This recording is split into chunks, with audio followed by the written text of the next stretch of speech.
जरा निर्मला सीतारमण जब tax slab का जिक्र कर रही थी, सबसे ज्यादा तालियां तब बजी थी और पूरे देश में यह खबर है कि यही सबसे बड़ी खबर है?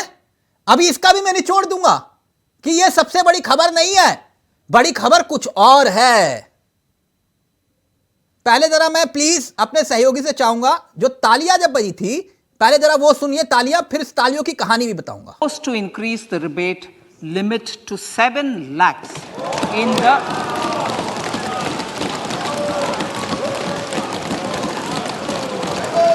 अब मुझे एक बात समझाइएगा, सबसे ज्यादा तालियां जब इस टैक्स स्लैब का ऐलान हुआ, सबसे ज्यादा तालियां बजाई आपके नेताओं ने, देश के प्रधानमंत्री जी ने बजाई, हमारे प्रधानमंत्री जी ने बजाई, सबने कहा कि बहुत बढ़िया। अब देश को आप ये भी बताएंगे कि जिस देश में 25 करोड़ से ज्यादा लोग महीने में 10,000 रुपए भी नहीं कमाते, जिस देश में आप 80 करोड़ लोगों को फ्री में राशन देते हैं, ऐसे कितने लोगों की आय सालाना 7 लाख है? ऐसे कितने लोगों की आय 5 लाख है? और कितने बड़े वर्ग को इस स्लैब से लाभ पहुंचेगा? क्या यह महत्वपूर्ण बिंदु है कि नहीं? देखिए, आपका ठीक है, बिल्कुल क्वेश्चन बनता है तिलक। इस क्वेश्चन को क्लियर करने के लिए कोई अर्थशास्त्री अपने तरीके से एक चीज क्लियर करे, किसको कितना लाभ हुआ, वो मुझसे अच्छा कर सकता है। सर अपना अंदाजे आप कह रहे हैं ना ये कामयाबी है, तो मैं कामयाबी समझना चाह रहा हूं। 166 हमारे देश, सर ये समझिए, इंडिया और भारत का मैं जिक्र क्यों कर रहा हूं। 166 अरबपति हैं हमारे देश में और 20 करोड़ गरीबी रेखा के नीचे हैं। 23 करोड़ दिन में 375 रुपए प्रतिदिन नहीं कमा पाते। 10% की आबादी जो है वो 57% कमाई की हिस्सेदार है और 50% वाले जो हैं उनके हाथ में महज 13% कमाई आती है। मैं इसलिए पूछ रहा हूं, ये 7 लाख वाले हैं कौन जिनके लिए टेबल थपथपाई जाती है? ये आपने क्लियर कर दिया ना सारी चीज। इसमें मेरे लिए बच्चा क्या है? आपने सारी आबादी परसेंटेज के हिसाब से क्लियर कर दी, कितने करोड़ का है, कितने करोड़ का है, कैलकुलेट हो जाएगा, क्लियर होकर आ जाएगा। उदाहरण के तौर पर मैं अपने सहयोगी से चाहूंगा, मनरेगा वाला मसला है, जैसे कि मनरेगा वाला, प्लीज जरा प्ले करिएगा। प्रमुख साहब, ये बहुत गंभीर विषय है। मनरेगा का बजट 73,000 करोड़ से घटाकर आप 60,000 करोड़ आप कर दिया आपने, ठीक? ये भी जरा समझना पड़ेगा कि 73,000 करोड़ से आपने घटाकर 60,000 करोड़ रुपए कर दिया, यानी कि 18% आपने इसे कम कर दिया। प्रमुख साहब, ये आंकड़ा इसलिए महत्वपूर्ण है क्योंकि आप रोजगार के अवसर देने का जिक्र कर रहे हैं और रोजगार के अवसर देना सबसे ज्यादा मनरेगा ने भूमिका निभाई, तभी तो शहरी मनरेगा तक का जिक्र किया गया और आप यहां पे मनरेगा का बजट कम कर रहे हैं।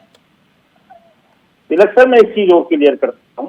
आप जिस तरह के एंकर हैं, आपकी जो क्वालिटी है, ये आप फेमस भी इस वजह से कि जब कोई बच्चा, कोई आपका जो है स्टूडेंट आपका जवाब दे रहा हो तो आपको उसमें बीच में रोक दो एक बार, वो लाइन से उतर जाएगा। और ये आपकी क्वालिटी है और ये जीत का कारण भी होता है आपका कि आपके सामने प्रवक्ता को हारना पड़ता है। हालांकि हम बहुत लोगों से लड़ जाते हैं, भिड़ जाते हैं, लेकिन आपकी ये क्वालिटी है कि आप हार और जीत वाली बात नहीं कर रहा। नहीं प्रमुख साहब, मैंने आपको रोका नहीं, टोका नहीं, मैंने आपकी कोई लय नहीं बिगाड़ी। मैं आपसे मैंने छोटा सा पूछा, आप रोजगार देने की बात कर रहे हैं, मनरेगा का बजट कम हो गया। पहले ये बजट जो है पिछले साल का मैं जिक्र करूं 98,000 करोड़ था और पिछले साल 8 महीने में ये बजट खत्म हो गया था। आपने एक बहुत शानदार क्वेश्चन डाल दिया कि वो गुगली गेंद है और गुगली पर जो है कम से कम जो हाई स्पीड से बैटिंग करता है बैट्समैन, वो धोखा खाता है। मेरे जैसा आदमी छक्का का बहुत शौकीन है और आपने गुगली डाली है मेरे बीच में, मुझे रोकने के लिए कि मैं बता रहा था आपको, तर्क के साथ मैं बोल रहा था, उससे पहले आपने मुझे मनरेगा ला दिया। मनरेगा तो मैं भी अच्छा मानता हूं, यानी कि नया नाम अमृत पीढ़ी, पुराना नाम युवा पीढ़ी, ठीक? अमृत काल में अमृत पीढ़ी हो गया जो युवा पीढ़ी थी। काम नहीं मिला तो क्या हुआ, नाम तो मिल गया कि नहीं? नहीं, अब आपसे जीतने के लिए तो फिर बड़ी बहस की जरूरत है सर। कहाँ जीतने देंगे? आप नाम बदल दीजिए, हमें तो काम करना है।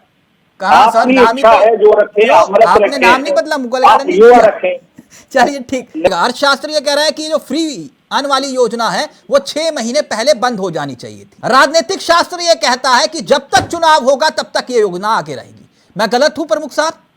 देखिए तिलक सर, आप गलत नहीं है, आपका क्वेश्चन ठीक है, होना भी चाहिए कि ये कोई राजनीतिक एजेंडा के तौर पर नहीं, ये एक विश्व के साथ था, वैश्विक महामारी थी, कोविड। नहीं, वैश्विक महामारी तो खत्म हो गई ना साहब। तिलक सर, अभी कहाँ खत्म होगी? अभी देखिए चाइना का क्या हाल है। आप मुझे ये समझा रहे हैं कि अमृत काल में 80 करोड़ लोग गरीबी रेखा के नीचे हैं? नहीं, गरीबी रेखा से नीचे का कोई मतलब नहीं है इसमें, इस बजट से उसका कोई संबंध नहीं है। ये जो संबंध यही है ना कि राशन से शासन मिलेगा, ये भी नहीं है, ये भी नहीं है।